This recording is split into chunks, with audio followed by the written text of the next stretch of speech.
Off with another GB News exclusive, and it is our bombshell BBC story that will have you wondering what the heck the corporation is playing at. Patrick Christie's Tonight can reveal for the first time that the BBC is preparing to spend £600,000, a lot of it is licence fee cash, by the way, monitoring what the press, influencers and MPs have to say about it, by incessantly trawling the media and internet for mentions of his activities. The Beeb is looking to hire a firm to provide media monitoring services for 3 years, despite a raft of cuts to key sectors, including local radio, and its morally questionable crusade to prosecute skint pensioners who don't pay the licence fee. Whoever wins the contract will monitor mainstream trade and consumer media for any mention of the BBC. Meanwhile, social media mentions from MPs and influencers on platforms such as X will also be collated and reported back to BBC bosses. Now, the BBC defended this costly move tonight, telling us, like any organisation, if there are fundamental services which cannot be done in-house, we seek the best value contract possible with an external supplier. But let's be frank, maybe the BBC should be monitoring what its own staff are up to instead. Its Africa editor for the World Service, Mary Harper, was exposed yesterday for giving biased court testimony to stop at least 15 Somali criminals, including rapists, being deported from Britain. Meanwhile, BBC scheduler Dawn Quaver has suddenly left the business after being exposed for referring to Jews as Nazis and white people as parasites in a series of awful Facebook posts. And let's not forget Gary Lineker, of course, month by month, he goes saying whatever the heck he wants about anything he fancies, despite colleagues being bound to strict impartiality rules. Look, to get stuck into this now is former BBC executive and presenter Roger Bolton, who spent more than 40 years at the corporation, including as a host of Radio 4 show Feedback. Roger, look, thank you very, very much. Surely the BBC should be spending this taxpayers' money, a lot of it, just looking at themselves, no?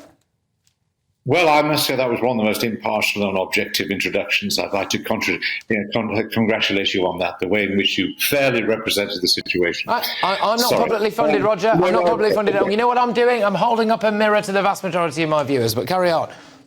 Well, I congratulate you about being able to read the minds of the British public. It's a very clever thing to be able to do.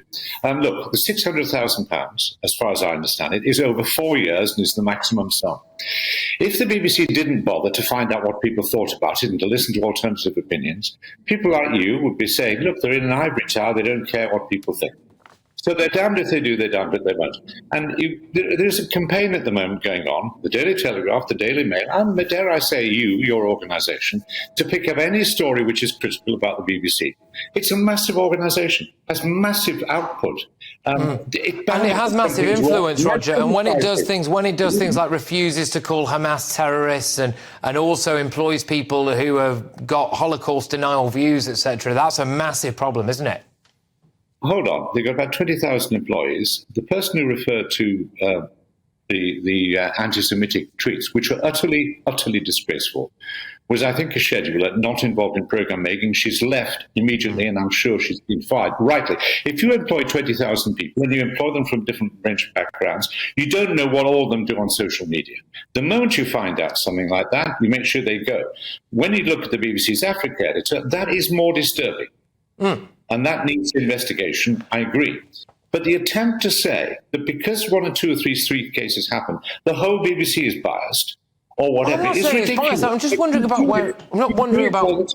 Well, I am saying it's biased, actually. Yes, I am. But when I just look at the waste of money here, can I just show you the example? Because last year, the BBC prosecuted a 52-year-old man from Eltham in South London for watching 5 Star on Freeview. In a heart-wrenching handwritten note, he told the court he'd recently spent 2 months in a coma due to a head injury. He'd suffered from epilepsy, diabetes, struggled with memory difficulties. The Beeb went ahead with prosecution. He was fined 81 quid, plus made to pay £121 in costs and a £32 victim surcharge. In December, a woman with Down syndrome was handed a criminal conviction for not paying a TV licence, despite having no control over her own finances, for goodness sake. And now they're going to go around and splash out, I don't care how much it is, on finding out what the British public think about them. They could just tune into shows like this. Hold on. Those 2 cases are disgraceful. They should be looked at and examined. Look, the BBC didn't decide to have a licence fee. The BBC doesn't decide to prosecute. It's a government decision that should be a licence fee. I agree. There's a big question about how best to fund the BBC. There are a range of other ways of funding them. It's all difficult. If you put the advertising, then apart from having ads, you put people like you out of business because all the advertising would go to, say, Radio 2. If you have a tax, government-imposed tax, government gets more control over the BBC. So, it's a difficult question. If you just say, OK, people should be able to just subscribe, there's a very significant number of people, 1.5 million, 2 million people in this country who don't have direct access to the internet. So if you're going to put everything on the internet, about 2 million people will suddenly have the television screens go blank and not see it. There should be a debate about public service broadcasting. There should be a debate about how we pay for the BBC. But, let me give you an example about BBC salaries. Right? The Director General is very well paid. He gets a sixth of what the boss of ITV gets. He gets a third of what the boss of Channel 4 gets. ITV is a commercial force, right? It's its own commercial force. It stands on its own 2 feet in a commercial market, doesn't it? No, it's a public sector. Yeah, it takes advertising, but it's a public service broadcaster that is given certain privileges in order to broadcast. And it pays its boss $3.5 million. Channel 4, agreed, public service pays its boss $1.5 million. You don't say on your programme the Director General gets a sixth of what the chairman of ITV, or the boss of ITV gets, do you? I just think there are lots of reasons. ITV aren't the ones going around doing stuff like this, to be fair. Look, we do have to go, Roger, I'm afraid. I am afraid. But can I just say genuinely, I really appreciate you coming on and making those points. So thank you very, very much. I enjoy the conversation. I love a bit